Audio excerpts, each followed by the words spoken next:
오늘 우리가 함께 보실 하나님 말씀은 레위기 16장 29절에서 34절까지의 말씀입니다. 함께 합독하십니다. 너희는 영원히 규례를 지킬지니라.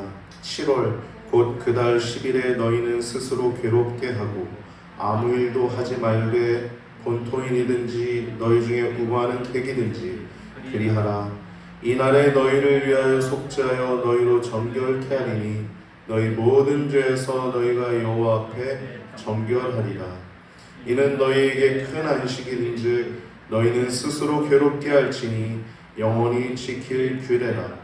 그 기름 부음을 받고 위임되어 그 아비를 대신하여 제사장의 직분을 행하는 제사장은 속죄하되 세마포 곧 성의를 입고 지성소를 위하여 속죄하며 회막과 단을 위하여 속죄하고 또 제사장들과 백성의 회중을 위하여 속죄할지니 이는 너희 영원히 지킬 규례라. 이스라엘 자손의 모든 죄를 위하여 1년 1차 속죄할 것이니 아론이 여호와께서 모세에게 명하신 대로 행하니라. 아멘.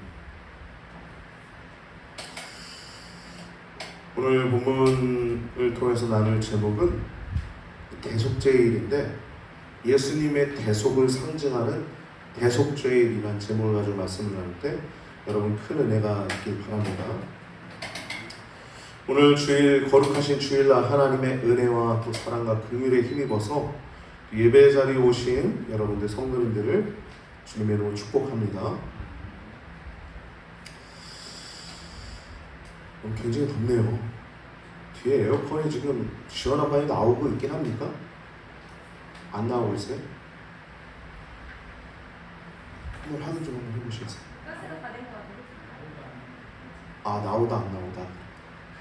그래서 가스 충전을 해야 될 것 같거든요.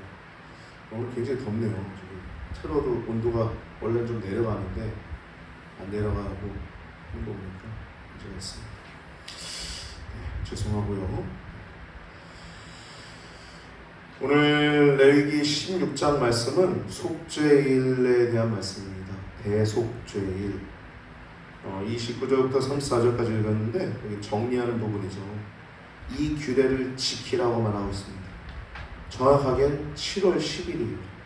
그래서 이스라엘이 시작되는 절기는 이 7월부터 이제 연도가 시작된다고 합니다.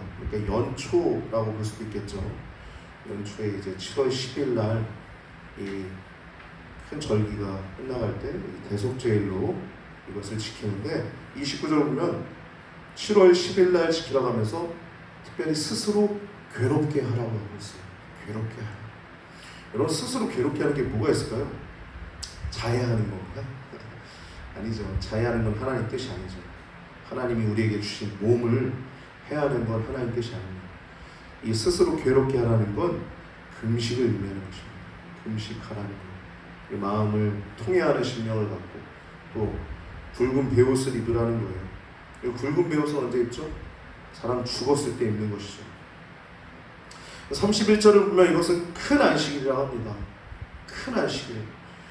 여러분 우리가 주일마다 뭐라 그래요? 주일을 안식일이라고 하죠. 안식일. 만약 여러분 안식일이 없다면 우리 신앙생활 하기 참 어려울 겁니다.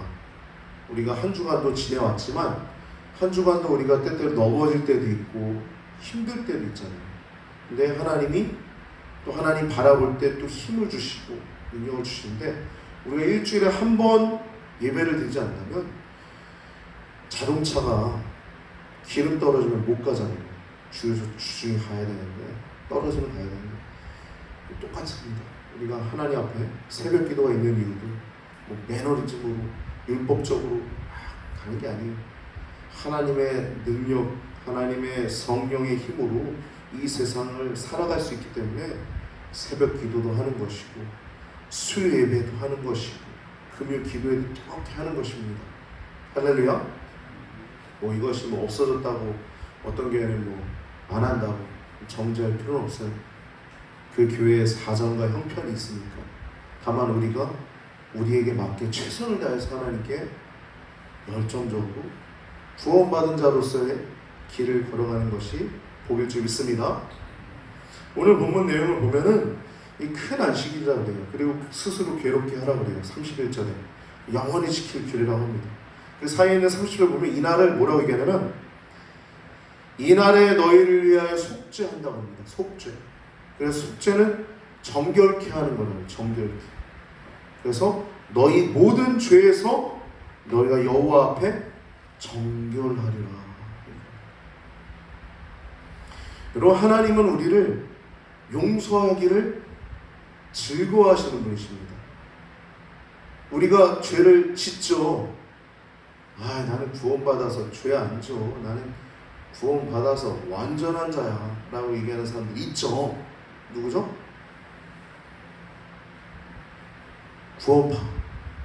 구원파들이 구원받았으니까 더 이상 회개할 필요가 없다. 몇 날, 며칠, 언제, 어느 때 구원을 받았기 때문에 더 이상 죄를 회개할 필요가 없다 그래요. 말도 안 되죠. 우리가 조금만 해이해지면 들어오는 게 죄인데, 그렇죠? 근데 우리의 죄를 용서함 받고 정하게 된다는 건 큰 축복을 믿습니다. 그래서 이 대속죄는 1년에 한 번 크게 속죄하는 날입니다. 개인의 속죄를 넘어서서 성소를 정결케 하고, 구체적으로는 속죄소, 죄를 용서해 주시는 그 속죄소를 정하게 하고, 또 죄를 짐승을 태우는 번제단을 정결케 하고, 구체적으로는 성소, 회막을 정결케 하고, 제사장도 정결케 하고, 온 회중을 위해서 정하게 하는 것이 대속죄입니다. 여러분, 이 속죄라고 하는 단어가 뭡니까? 속죄. 속은 속죄한다는 거예요.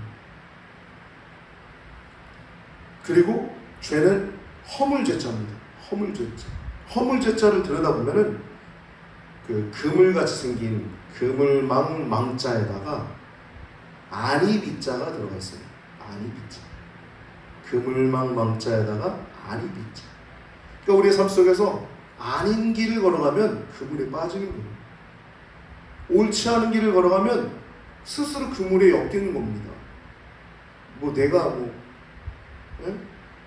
그래서 사람을 분별할 줄 알아야 돼요. 우리가 인생 살다 보면 여러 사람 만나지 않습니까? 사람을 분별할 수 있어야 되고, 또 옳고 그름을 분별할 수 있어야 됩니다. 그러면 평안합니다. 사람을 분별하는 건 시간이 필요하죠. 경험도 필요하고, 만나기도 하고, 또 이런 사람도 있구나, 또 아픔도 또 겪고. 사람 너무 간사하기 때문에 참 시간이 많이 필요한 것 같습니다. 그러나 옳고 그름은 우리에게 양심이라고 하는 성령의 조명하심이 있어요. 잠언 20장 27절에 그것을 사람의 마음 깊은 곳에 여호와의 등불이 있어서 사람의 깊은 곳을 살핀다라고 얘기하고 있죠.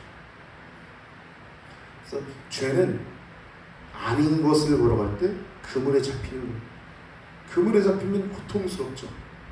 여러분, 수고하고 무거워진 자들아 다 내게로 오라. 내가 너희를 쉬게 하리라. 이 말씀은 로또 복권 당첨을 얘기하는 겁니까?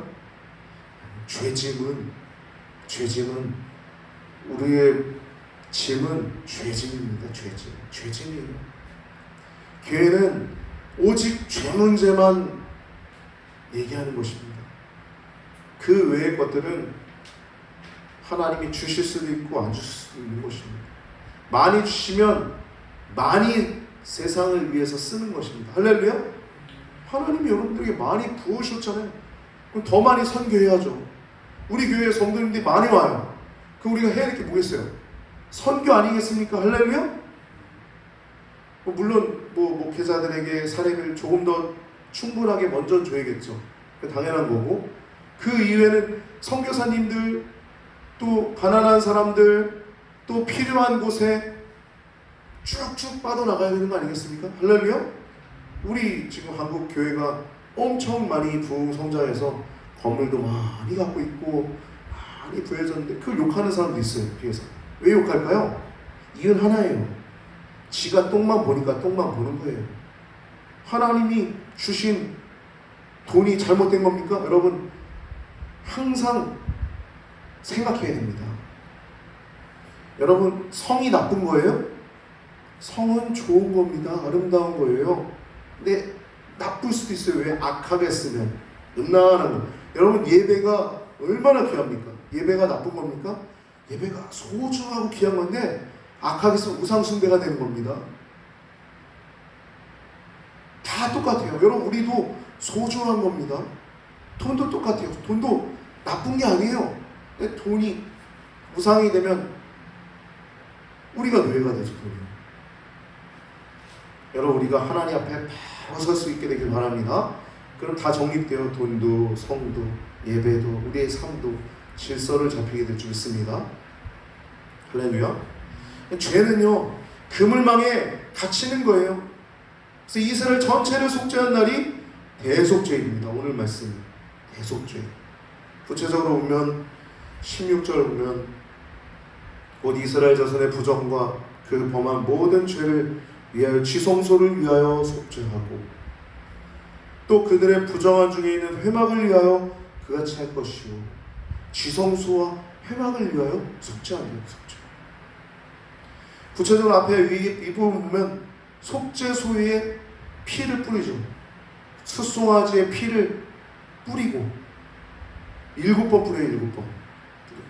또 염소의 피를 또 7번 뿌립니다. 백성을 위해 드린 염소의 속죄제를 7번 뿌려요.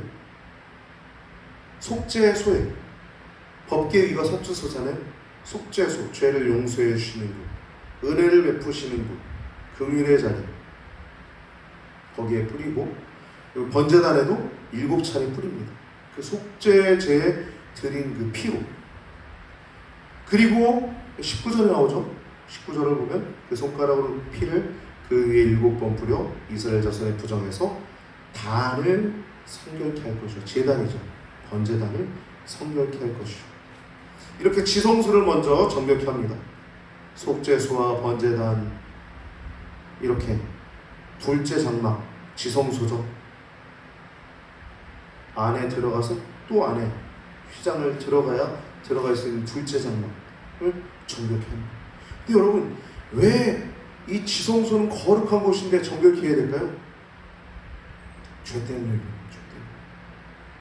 우리 교회도 정결케 해야 됩니다. 죄가 뭡니까? 죄.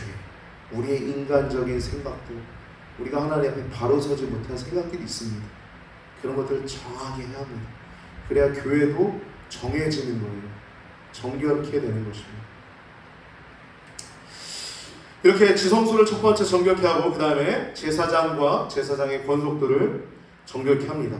이것도 속죄제로 제사장을 위해서 숫송아지를 가져오라고 하죠. 그리고 마지막으로 백성을 위하여 성결케 합니다. 이것은 두 염소를 가져오게 하는데 하나의 염소를 잡아서 그 피로 속죄소, 제단 이렇게 다 뿌리죠. 정확히 하는 내용이 나옵니다. 이렇게 속죄제로 제사장을 위해서는 숫송아지, 또 백성 온 회중을 위해서는 염소 2마리. 근데 이 2마리 중에 한 마리는 이렇게 피를 바르지만 또 하나는 아사셀을 보냅니다. 아사셀. 이 아사셀이라고 하는 단어는 떠나 보낸다라고 하는 의미를 갖고 있어요. 떠나 보낸다. 신학적으로 보면은 마귀의 처소, 그렇게 마귀에게 갖다 준다. 그런 얘기도 하는데 그건 좀 신학적으로 맞지 않고 하나님께 드린 용서를 마귀한테 갖다 줘요. 그 의미는 좀 맞지 않고 이 아사셀이라고 하는 단어는 떠나 보낸다라는 의미 그리고 완전한 제거를 의미하고 있습니다. 이 아사셀 염소는 우리 구주 예수님을 상징하죠. 레위기 16장 21절을 보면 아사셀 염소를 드리는 과정을 보여주고 있습니다. 이것을 마친 후에 지성소, 해막과 단을 위해 속죄하기를 마친 후에 산 염소를 드리는데, 이 살아있는 염소는 죽이는 게 아닙니다. 살아있는 상태로 아론, 즉 대제사장이 두 손으로 그 염소의 머리에다가 안수를 해요. 뭘 안수를 하냐? 축복하는 게 아닙니다. 이스라엘의 모든 불의를 거기다 전가하는 거예요. 그리고 범한 모든 죄를 다 말해서, 하나님, 우리가 이번에 이런 죄를 범했습니다. 하나님, 우리 교권이 이렇게 무너져서 어린아이가 선생에게 폭행을 저지르지 않나? 세상에서 묻지마 범죄가 일어나지 않나? 하나님, 다 우리의 죄 때문입니다. 하나님, 용서해 주세요. 고하는 거예요. 다 이 사회 문제들 고해서 하나님께 다 아뢰고, 그 죄를 염소의 머리에 두어서 미리 정한 사람에게 맡겨서 그 광야에다가 보내는 것입니다. 그 염소는 그 모든 불의를 그 몸에 지는 거예요. 그 모든 백성의 불의와 모든 죄의 짐을 다 그 몸에다 지고서 광야로 두고 걸어가는 겁니다. 그래서 무인지경이 뭡니까? 사람이 살지 않는 것. 그래서 거기에 광야에 놓는 것입니다. 그럼 이 모습을 볼 때 찬송가 하나 떠오르지 않습니까? 그리고 말씀이 하나 떠오르지 않습니까? 말씀은 요한이 얘기한 보라, 세상 죄를 지고 가는 하나님의 어린 양이로다. 세상의 죄를, 죄짐을 다 예수님이 지고 십자가에 죽으셨잖아요. 그런 것처럼 아사셀 염소가 모든 불의와 모든 죄를 다 지고서 광야로 갔던 것처럼, 죄를 다 완전히 제거하기 위해서 거기에 다 지고서 떠나보냈던 것처럼, 우리 구주 예수님께서 죄짐 맡은 구세주임을 더 확실하게 기억하시길 바랍니다. 할렐루야. 죄짐 맡은 우리 구주, 어찌 좋은 친구인지 우리의 모든 죄짐을 지셨어요. 네, 히브리서 9장 7절 보면, 히브리서는 이제 모든 제사의 완성이신 예수님을 얘기하고 있죠.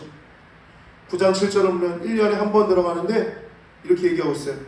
오직 둘째 장막은 대제사장이 홀로 1년에 한 번 들어가되 자기와 백성의 허물을 위하여 드리는 피 없이는 못 들어가는, 속죄제의 피, 그 스승하죠. 자기를 위해 스승하죠. 백성들을 위한 그 염소의 피 없이는, 그 둘째 장막에 1년에 한 번 들어가는데도 그 피 없이는 못 들어간다. 근데 뭐라 그래요? 히브리서 9장 12절에 뒷부분에 보면, 염소와 송아지의 피로 하지 않고 오직 자기의 피로 영원한 속죄를 이루사 단번에 성소에 들어가셨습니다. 아멘. 여러분, 예수님이 죽임당하신 어린 양입니다.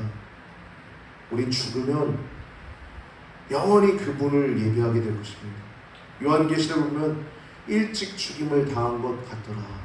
어린 양이 있는데 일찍 죽임을 당한 것 같더라. 죽임을 당했는데 죽어 있어야지. 살아나셨죠? 할렐루야. 지금 하나님 우편에 앉아 계십니다. 우리를 위해 중보하시고 또 우리 안에 내주하셔서 우리 안에 늘 함께 하시고 또 동행하시는 신비로운 하나님이심을 기억하시기 바랍니다. 그 우리가 성부, 성자, 성령 하나님을 믿는 것이 우리 기독교의 대상입니다. 할렐루야. 설명하기 어려워요. 이거. 설명하기 시작하면 이단됩니다. 그냥 성부, 성자, 성령 하나님을 믿습니다 라고 하면 되는 거예요. 할렐루야. 성경에 나와 있는 그대로. 요한복음 1장 29절 보면 아까 얘기한 것처럼 보라, 세상 죄를 지고 가는 하나님의 어린 양이다 라고 말하고 있어요. 이 대속죄일 날은 속죄하는 겁니다. 속죄. 대제사장이 속죄하는데 그 화려하고 아름다운 옷을 입고 속죄하지 않았어요. 보석이 막 달려있고 어깨에 보석 있고 그 막 보석 이름도 정말 정말 보석 이름도 너무 많아가지고 제가 잘 기억을 못하겠는데 그 화려하고 아름다운 옷을 입지 않았습니다. 이게 본래 제사장 옷이죠. 근데 그것을 안 입고 뭘 입었냐면 세마포 옷을 입었습니다. 이거는 스스로 괴롭게 하기도 하고 하나님 앞에 정한 마음을 가지고 나가고자 하는 그 세마포 옷입니다. 이 세마포 옷을 다 입어야 됐어요. 속옷도 고이도 띠도 관도 다 세마포로 된 옷으로 갖춰야 됐었습니다. 대제사장은 그렇게 입어야 됐었고 온 백성은 또 스스로 괴롭게 해야 됐을 뿐만 아니라 온 백성들 또한 스스로 괴롭게 해야 됐습니다. 이것은 이 스스로 괴롭게 하는 건 세상의 모든 일을 떠나는 거예요. 여러분 우리가 주일마다 하나님께 예배하지 않습니까? 그때 우리가 매일 하나님께 번제를 드려야 되는 거예요. 그게 뭐 교회와 성금 드려라 그게 아닙니다. 우리가 하나님 앞에 기도하는 심령을 가져야 된다는 것입니다. 할렐루야. 기도하는 심령 잃어버리는 순간 죄에 빠져요. 오늘날의 지성소는 여러분 심령이에요. 할렐루야. 하나님이 여러분 안에서 만나신다는 거예요. 그래서 무릇 지킬 만한 것보다 마음을 지키라는 거예요. 생명의 근원이 그 안에서 있다는 거예요. 그래서 온 백성 스스로 괴롭게 해야 되는데 이것은 세상의 모든 일에서 떠나서 스스로 자성하는 시간이에요. 자성. 스스로 돌아본다는 거죠. 자아 성찰한다는 거예요. 그리고 회개에 전념하는 시간입니다. 여러분 우리가 일주일에 한 번 이렇게 예배 드리지 않고 어떻게 우리가 신앙을 유지할 수 있을까요? 어쩔 수 없이 직장에 가야 되는 사람은 그곳에서 회개의 심령에 준비가 되어 있어야 됩니다. 그 정도 수준에 돼야 돼요. 아니면 넘어집니다. 자기가 알죠 넘어지는 거예요. 할렐루야? 교회 안 나와도 돼. 뭔 소리입니까? AI가 설교할 때 AI가 무슨 생명이 있어요? 여러분 하나님 앞에 통회하는 심령, 금식하는 마음, 늘 하나님 앞에 그러한 심령으로 살아갈 때 하나님의 복이, 하나님의 은혜가 우리 가운데 늘 충만할 줄 믿습니다. 이게 바로 속죄고요. 순양으로 번제를 드리라고 하잖아요. 속죄제를 이렇게 다 하나하나 아사셀 염소까지 다 속죄를 마친 후에 번제를 드리라고 하잖아요. 이 번제는요, 여러분 순양을 드리는데 번제는 이때만 드리는 게 아닙니다. 매일 드리는 거예요. 매일 상번제라고 하죠. 매일 드리는 겁니다. 이 대속죄를 통하여 용서를 받은 후에도 끊임없이 자기를 드리는 것이 번제입니다. 번제. 여러분 신앙생활은요, 주일날 한 번 들었다고 썬데이 크리스찬이라고 하잖아요. 능력 없죠. 능력은 주중에 주님과 동행하는 게 능력입니다. 할렐루야? 할렐루야? 방언할 줄 알고, 방언하는 것도 능력이죠. 기도 많이 할 수 있게 도와주시고, 예언할 줄 알고, 그것도 능력이죠. 하나님이 음성을 들려주시니까 내 입을 통해서 말하게 하시니까.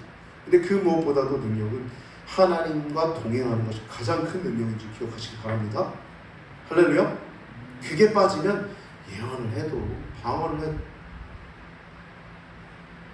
하나님과 동행하기 위한 수단입니다.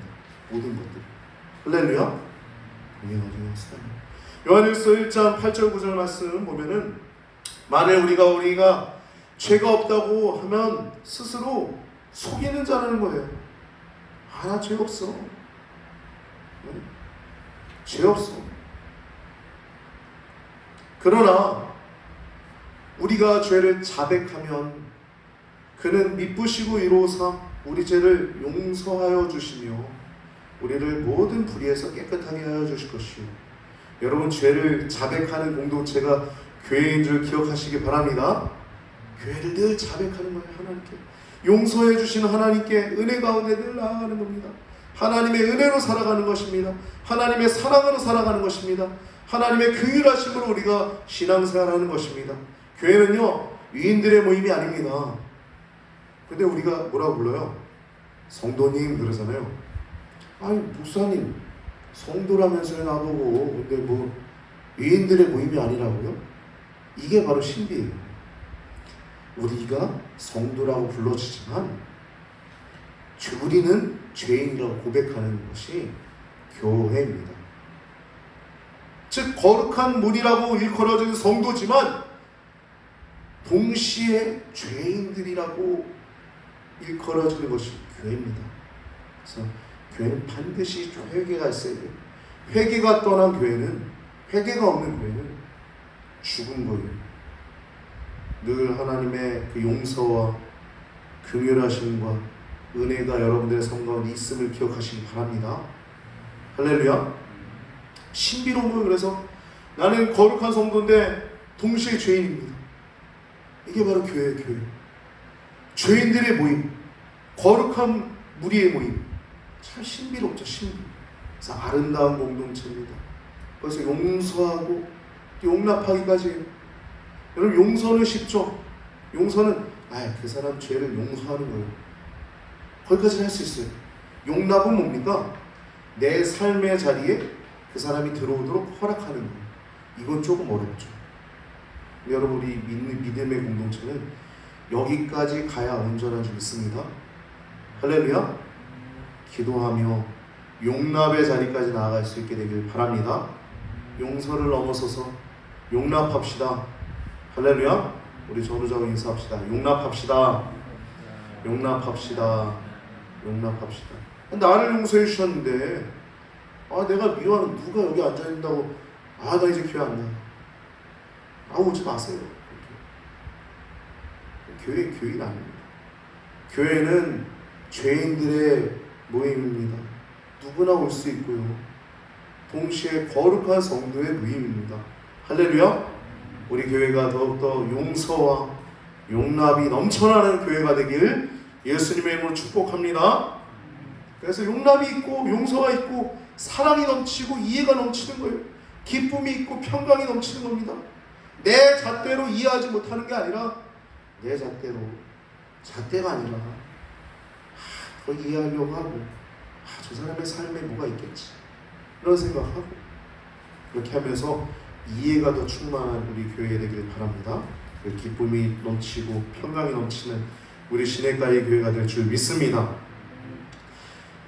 예수님께서는 이렇게 말씀하셨어요. 건강한 사람은 유언이 쓸데가 없대요. 한번 생각해보세요. 건강한 사람이 누가 병원가요? 건강한 자는 유언이 예수님 참 탁월하시죠. 진리는 단순한 겁니다. 하나님이시니까. 하나님 앞에서의 자세가 그렇다는 겁니다. 세리가 뭐라고 그랬어요? 주여, 나는 죄인입니다. 그때 하나님 받으시잖아요. 바리새인 뭐라고 그래요? 주여, 내가 주를 잘 지키고 율법을 잘 지키고 10의 1조도 어기지 않고 하나님 잘 섬겼습니다. 뭐라 그래요? 하나님 칭찬하신 게 누굽니까? 바리새인이? 세리죠. 할렐루야.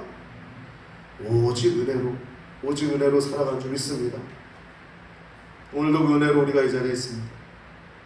대속제일날은 백성들도 제사장도 회개하는 심령을 갖고 있었어요. 제사장도 화려하고 아름다운 옷이 아니라 세마포 옷을 모든 재료를 세마포로 입었습니다. 속옷과 고이, 띠와 관까지 다 세마포로 입었어요. 속죄할 때. 그러고 나서 나중에 다 정하게 한 후에 번제 드릴 때 이제 자기 옷을 입고 와서 번제를 드립니다. 여러분, 하나님께 우리가 나아갈 때 오직 긍휼로 나아가는 것입니다.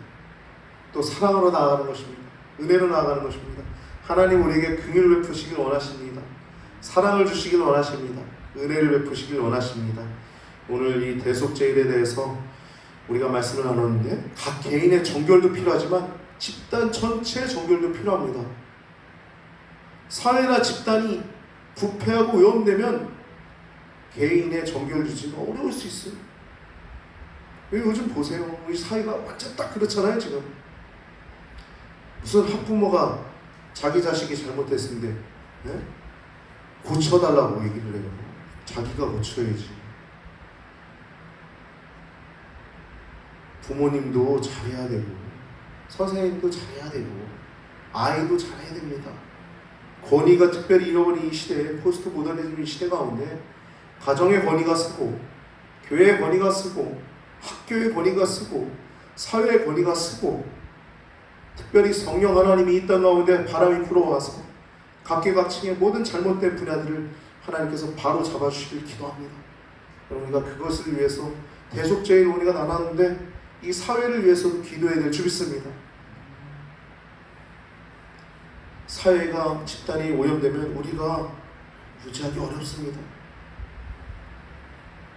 가깝게는 지금 차별금지법이 제정되면 저는 그래도 설계할 거예요. 그러면 누군가 뭐 할 수도 있겠죠. 고발하면 저 벌금 맞아요. 벌금 안 내겠다고 하면은 경찰서 가서 조사받고 검찰 가서 조사받고 재판 받으려고 얼마나 피곤한지 아세요? 목사들이 못해요. 그럼 방단에서 그런 설교 못하는데 세상이 깨끗해질까요? 여러분, 지금은 가장 첨예한 갈등이 우리 대한민국 안에서 이루어지고 있는 줄 믿습니다. 뜨겁게 기도해 주시기 바랍니다. 기도해야 될 제목이 많죠? 기도할 수 있다는 것, 또 기도 제목이 있다는 건 우리에게 사명이기도 하고 또 영광스러운 것입니다. 할렐루야! 할렐루야!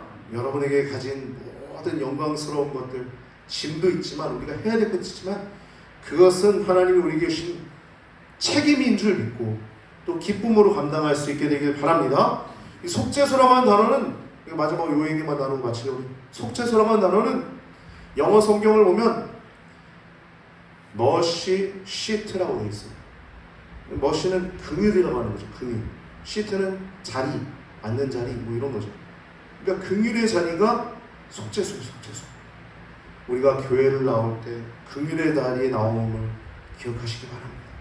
또 우리 삶의 자리마다 우리가 늘 기도하고 또 말씀 볼 때 늘 긍휼의 자리로 하나님 앞에 은혜를 베푸시는 그 쉬운 자, 속죄소 앞에 나아갈 수 있는, 나아가는 자리임을 기억하시기 바랍니다. 특별히 오늘 말씀을 통해서 예수님의 대속을 상징하는 대속죄일에 대해서 나눴는데, 이 아사셀 염소가 바로 세례 요한이 말한 보라 세상 죄를 지고 가는 하나님의 어린 양이로다 라고 하는 이 예수님의 그 사역을 예표하고 있음을 기억하시고, 우리를 위해서 오신 예수님의 그 은혜, 그 사랑을 기억하시고 온전한 십자가 군병으로서 더 기도하고 이 시대를 위해 중보하며 가정을 위해, 교회를 위해, 학교를 위해, 사회를 위해, 나라를 위해 기도하는 우리 살아있는 성도님들 되시길 바랍니다. 기도드리시겠습니다.